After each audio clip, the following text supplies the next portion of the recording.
How do we stay calm under pressure? To be cool, calm, collected, confident while there's no pressure going on, while you're in the relaxation of your bedroom, there's no one else around you. There's no social pressure, but as soon as you step outside, you go out for that night out, you are walking past that girl that you find attractive, there is that sense of pressure, that anxiety, that tension inside of your stomach. And in today's video, I'm going to show you why that happens and how to get over that. So let's begin. The first things that we're going to need to know is why we're feeling anxious to begin with in these situations and not when we're just chilling in our bedroom. Well, everything about the human body, the emotions, and the physiology is developed for us to survive. Everything that we have about us and every other animal is adapted for them to survive in the environment that they are in. Humans are very social creatures, and so we have adapted a lot of emotions, triggers, so much more cognition in our brain is needed for our socializing ability than any other creature in this universe. And so there's a lot of things subtly that are happening in humans. One of these things is, if we go back 100,000 years ago to the primal days, we're in tribes of 150. If I'm talking to someone who is not my friend, who I do not know, there is no laws, there is no social calibration, there is nothing to hold that person back from being like, oh, I don't like you. And if they're bigger and stronger and they do not want that other person around, they will kill you. And so your body has this mechanism inside of it that says, oh shit, you're now feeling anxiety. Do not go up to this person and talk to them because there is a fear of death. So the first thing to write down is that anxiety is literally a fear of death. To some degree, that is what anxiety is. And it's a good thing. If we did not have anxiety, when we get near the edge of a cliff, when we're getting close to some situation that could be environment, we get that feeling in our body saying, oh shit, something dangerous is about to happen. And now some people, they get junkied off that. They get so high off that, having that thrill, those adrenaline seekers. And you get this anxiety, this fear of death by doing a lot of things. Mainly what those things are things that you have never done in your life before and things that are putting you at risk. So when it comes to socializing, social anxiety is the fear of death in social situations. And I used to have this to such a degree where I would hide under my bed when people would come over to my house. I would not leave my bedroom for hours at a time because I didn't want to go down and even just have a face-to-face interaction with another person. It was so bad, my social anxiety and my social abilities, that I was so stunted in life that I was called autistic and retarded, and these medical terms in which are used for people with lower IQ who do not have the sufficient mental capabilities to socialize and read social cues that normal people do. But I did. I could read normal social cues. I had every idea of what was happening in a conversation, how the other person felt. But what I could not do is express myself, say what I wanted to say. And that's because I had a deep anxiety, a fear of death, of if I were to say something, I would get hurt, judged. This is not me. And so I had an anxiety, a fear of death of saying something, but then I also had my ego attached. My ego. And my ego is who I identified myself as. So it's how you identify yourself. And so my ego was quiet, doesn't make a lot of noise, doesn't ruffle the feathers of anyone, doesn't cause a lot of disturbances, not too much waves, not the center of attention, stay in the background, just chill. That is who my ego was. And you may say, oh, that's cute, man, you're quiet, that's who you are. But because of this, my ego was also other things. My ego was also, if someone was hurting me physically, don't stand up for yourself. My ego was, if someone's hurting me physically, I deserve it. If someone was hurting me verbally, I deserve it. And it felt normal and common and at home to be insulted and to be physically hurt sometimes. And that part of my ego was also tied into this. And so this is perfectly okay to have, to be a more quiet person, to be a bit more introverted. But what's not good for this to be is you're quiet because you're scared. You're quiet because you're scared that if you speak up or put your will into the universe, how you want to think, how you want to move, what you want into this world, that you will be hurt. And because of this, you don't do anything. You never take action, you never stand up for yourself, you don't talk to other people because you're scared, you just think of yourself very lowly, and it's just not a good identity of yourself to have. And so through this social, what I call synthetic social pressure environments, we're going to allow ourselves to detach from this ego, which is going to cause a lot of embarrassment, because you're going to try something that you've never done before. You're going to try being this person who's a bit louder, a bit more expressive, more funny, says what they want to say. And it may be embarrassing sometimes because people aren't going to react the best to it, because you're practicing doing it in a way that is louder, more confident, and you've never done that before. So it may come off weird sometimes, but that's totally okay. I've embarrassed myself so much, and what you learn when you embarrass yourself is what I call, and is one of the most important muscles, is the I don't give a fuck muscle. And this muscle will get you so far in life. This is the basis of confidence, okay? I understand that I do not need to be liked by everyone. I am loved by the people who love me, and the people who hate me, it doesn't really matter to me. I love them. If they hate me, is what it is. So synthetic social pressure environments are used to increase our social pressure tolerance, meaning when there's social situations that are pressuring us, we can be able to perform. Interrogations, like if you're in a room with a police officer and they're questioning you about murder, that is going to be a high pressure situation. There's a lot attached to this interaction that you are having. It is your life, basically. Same thing when you're kind of talking to a girl.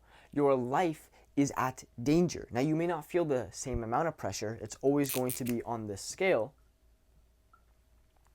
but you will feel it to some degree when you're talking to a girl, a high degree, because you're getting a fear of death. If we take this back to tribal times and you talk to the wrong girl, she already had a boyfriend, she was just something wasn't, or you made a bad impression, you would either get kicked out of the group because of your social status being lowered so much, or that her boyfriend, her fucking partner or mate at the time, whatever, would beat the shit out of you and kill you. And if you got kicked out of the tribe and you're by yourself in the wilderness, the savannah, the nature, you're going to die. And so the fear of death is a fear of genuine death, okay? We're just in a different time in our social settings, right? Talking to a trusted friend about a light subject. You're talking to your friend about the fucking video game you're playing. You're talking to the friend about the day that you were having, and it's very lighthearted. Not a lot of pressure in that situation.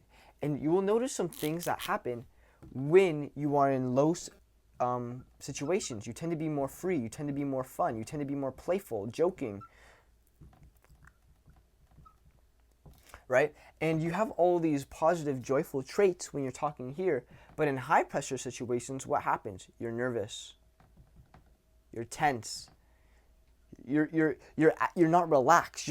Everything's in your head. You're in your head. That's in your head, right? So you have all these negative traits associated with high pressure, positive traits associated with low pressure. And what we want to do is take a situation like talking to a girl and making that into a low pressure situation, because it should not be a high pressure situation. You should not be feeling this stuff when you're talking to a girl. It's not that big of a deal. But why you're feeling it is because you've never done it before, you haven't been socialized in this particular field of your life before, and either because of past childhood traumas and things that have happened to you while you were growing up, you have the wrong understanding, you don't have an understanding of how to talk to a girl, how to flirt with them, and how you should be socializing with them in a romantic way. And this comes off in a whole bunch of different ways. It comes off too aggressive. It comes off not aggressive enough. Being like, one sec.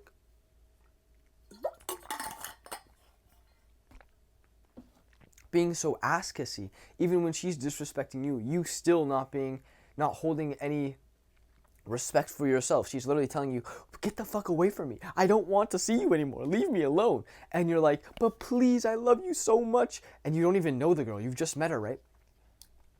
This uncalibration of socialness comes from these things that happen in their childhood, or they just don't have the social experience beforehand to be able to understand what is happening. Okay. So, to get a higher to be more cool under social situations, in these high pressure situations, some things that we're going to work on. We need to put ourselves in high pressure environments. And one of the ways that we do that is by talking to a girl that we find attractive. It can be talking to anyone. Talking to a girl you find attractive is going to be higher on the pressure scale, right? Talking to a friend is like down here. Being interrogated by the police is like about murder is like all the way up here. And so you want to put yourself in situations that start triggering yourself a little bit higher. And this is a form of this is a form of exposure therapy. We're just exposing ourselves to slightly higher and higher pressure situations. And so this could look like talking to the clerk at the library and saying, hello, sir, do you know where the washroom is? Amazing. And then it could be talking to a librarian and saying, hi, Miss Librarian, have you read any books today? What do you think? What books are nice? And having a short conversation with her, and then giving her a compliment at the end and making her smile. And then it could be, now you're talking to the pretty girl at the library and you're saying, hey, have you read anything that you found interesting so far? And now, because you've had those two interactions beforehand, your brain is already warmed up. Your brain is already in this state of, oh my God, it's fun to talk to people. I'm confident when I talk to people. When I talk to people, I give off good energy. And it just lowers the social pressure that you have when you're talking to this pretty girl for this next time by a little bit, because you're already in this positive flow state. And it's easier to get out that positive feelings. Okay, some things that you're going to need for this to work. So you're going to put yourself in a high social pressure environment, interaction, and this doesn't mean hitting it right off the fucking park right away. You're instantly going up to a group of 100 insanely attractive girls and are like, okay, I'm here to talk to all of you. That's very fucking hard to do. You don't know any of them? No, go up to just a random person and say, hi, sir, do you know where the washroom is? Amazing, thank you. Do you have the time? Awesome. You look amazing in this suit. Thank you. What are you doing here? Awesome. And it's just building up these small things, stacking it one on the other.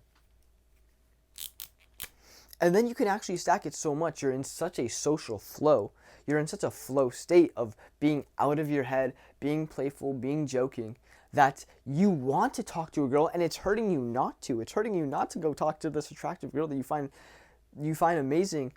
Or I guess you don't find her amazing, you don't know her. But you find her insanely attractive, you want to get to know her. And now you're like, oh my God, I feel so amazing. I want to give these good emotions to her. And now you're in a giving mindset. This giving mindset of I'm giving my joy, I'm giving my positivity to the world. And if they don't want it, that's perfectly okay. I know how valuable it is. It will be given to the people who do want it. Okay. Traits needed to be able to do this. Courage. If you're going to be a little bit scared, okay? Now, the reason that we do small steps at a time is to lower that scaredness, is to lower that barrier for you to actually do it. If I'm working with you one-on-one, I'm going to tell you, hey, if you're too scared to do this, I'm going to lower the bar as much as I can for you to actually take action. This is what we're doing, and this is what we need, courage. We just need you to be able to take action, but lower the bar as much as you can so you can be able to do it. You will see here that I don't know if you can see here, but it says clean one thing. Sometimes my room gets messy, as of every human on this fucking planet. And so what I say to myself, and the rest of my house gets messy too, but what I say to myself is clean one thing. Start just with one thing. Hang up my jacket. Scrub one of the dishes, right? And as soon as you do the first one, it's not like you're committing to the entire thing. You're just doing one. You're just going up to the person and saying, do you have the time? But because you did it, your brain is now in the state. It already has some positive momentum. It was one thing. It was one thing that was super easy to do. Now it's not a lot of pressure. We're lowering the pressure, so we're in this state. right? And it comes to cleaning your room, that we can be in this state or this state. Cleaning your house, it can be this state or this state. We need to put ourselves in this state at all times. So courage, at least we can take a little bit of action, and we can lower that action barrier, but we need the courage to be able to take it. Delusion. Okay, so while we're in this conversation, we need to be confident. We need to act, and if you're not confident as a human being, so when someone says just be yourself, but you're not a confident human being, horrible advice, okay? Just be your most confident self. Just be the confident version of you. And there is a version of you who is like that. It's just buried under a lot of trauma and shit like that. So to have a delusion is I am confident already. Now, this delusion can actually be tied into reality by having reference experiences. Reference experiences are times in your life where they're like outliers in your graph, in your life. So if all your life you've been treated kind of like shit, subpar, insulted a little bit, you felt excluded, alienated, but you've had your friends and good times before, but you've never been way up here. Having maybe some experience up there able to show you, hey, there was times where I was treated and I felt really amazing. One of the reference experiences I use,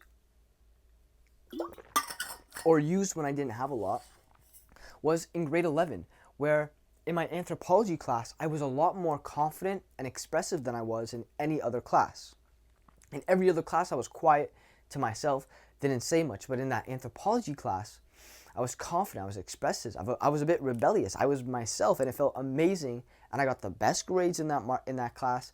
I was the most confident in the class. I got the most attraction from girls in that class. And because I didn't know actually how to talk to girls, I fucked up a lot of the interactions, but is what it is, right? Okay, sorry, I'm fucking yapping a lot right now. Plan and roadmap. So this is actually what I lacked. So I would get attraction from girls because in that class I just was confident because of the material was really up my alley, is really passionate, talking a lot about psychology, talking a lot about evolution, talking about how humans and other people interact and think. It was a lot up it was very passionate of me, and so I was just able to be more free-flowing in that class. What I didn't know is a plan and roadmap. I didn't know when a girl comes to talk to me, I should probably talk to her back. I should probably lead the conversation, say, yeah, and ask her questions and get to know her and see if there's any interest that we have and make some jokes and tease her and have some fun and ask her out to hang out another time. I didn't have any of that, nor did I have the confidence to do that. So this is also what you need. And lastly is knowing, understanding what you're feeling and what to look for. So this kind of goes into a plan and roadmap, but when I was talking to that girl, I couldn't tell if she was interested or not into me. Now that I look back at it, I'm like, obviously she was interested into me. What girl walks up to you out of her own volition and starts a conversation with you, asks how your summer was? And I just didn't understand what to look for. And also when you're progressing your social journey and you're talking to other people, you need to understand that sometimes you're going to be in a conversation and there's going to be certain sentences, there's going to be certain words, there's going to be certain frames, there's going to be certain things that the other person says or how you say or whatever happens that's going to make you feel some type of way. Oh my God, that just made me feel a little bit nervous. That made me just feel a little bit insecure. That made me just feel confident. That made me feel good. That made me feel sad. That made me feel this. You need to be aware of how you're feeling and why that just happened. So let me give you some examples. Examples. I'm trying to pull one out.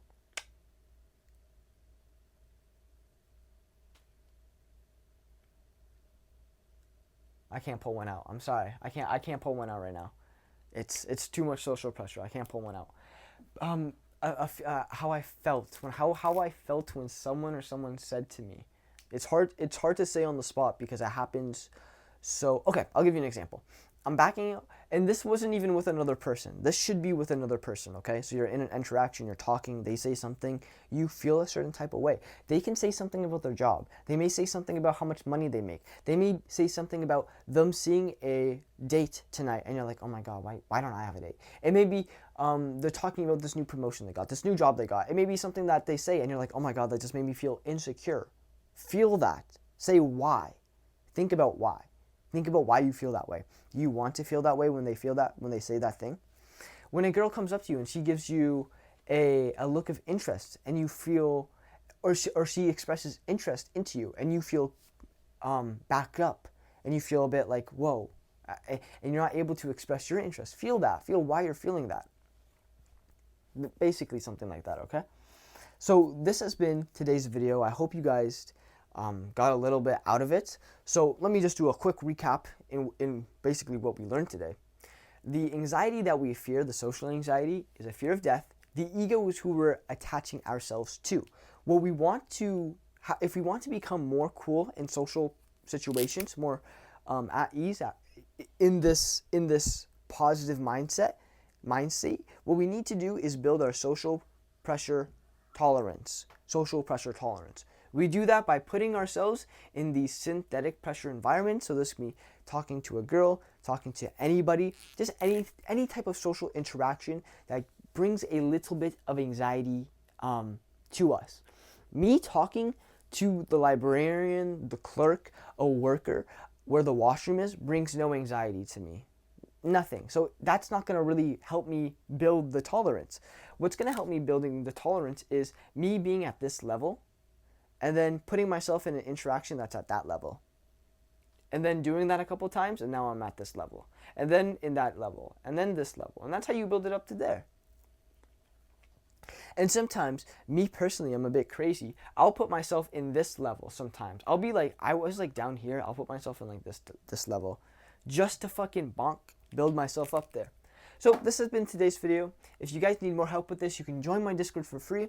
Or if you want to book a call for my one-on-one coaching program where I will personally help you one-on-one build the relationships, defeat the anxiety that you have, be able to flirt confidently with the women that you find attractive, with the world, be able to express yourself in a confident way, have that social vibe that people love, then book a call for that's my coaching program. And with that, I love you guys so fucking much. Hope you guys enjoyed the video, took something out of it. Peace out. Bye. Peace. Love you.